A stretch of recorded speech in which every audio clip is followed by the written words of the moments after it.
I'm gonna build you a house. Right here. Our house.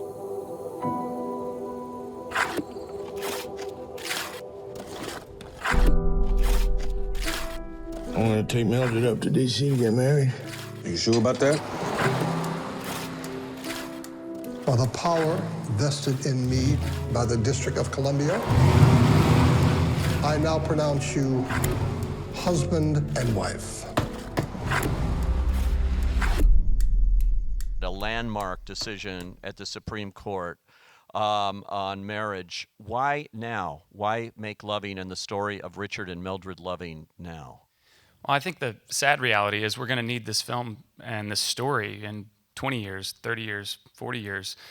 The reality is, equality is not something we ever just solve. It's not a problem that we're going to, check a box and put aside.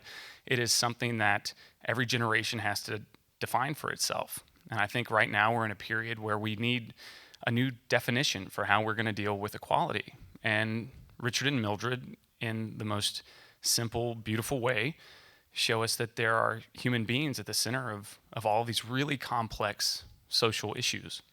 I can take care of you. I know that. I can take care of you. I wish I could take credit for writing it, but Richard Loving wrote it, which is kind of the point. He was beautifully reductive in that one statement, and he said it. And I think it strikes the heart of what we're trying to do with this story and what Richard and Mildred really meant. Joel's from Australia. She was born in Ethiopia, grew up in Ireland. Yes. And when you talk to them, they don't sound anything like this. So why the casting decisions here? How did that come about? She came in, Francine Maisler, an amazing casting director that I've worked with since Mud. She was the first person Francine brought in. And she sat down, and immediately she did this thing with her lips. And she pursed them, which is exactly what Mildred does in all of this archival footage that I had studied. And I knew that Ruth had been doing what I'd been doing, which is studying all this footage. And then her mouth opened and Mildred's voice came out. It wasn't until the end of the audition that I started speaking to her that I realized she was Irish. I was dreaming with this film about Richard and Mildred's voices. And so I needed actors that were going to do the mechanical work to bring those voices back to life.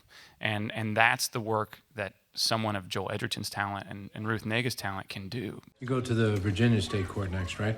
Yes. You nervous? I suppose. The lawyers told us not to expect much. You think you'll lose? Well, yes. But I think it's all right. We may lose the small battles, but win the big war. We wanted to make a film that represented Richard and Mildred, and they were quiet people. I could have written a big monologue. I just don't know whose mouth I would have put it in.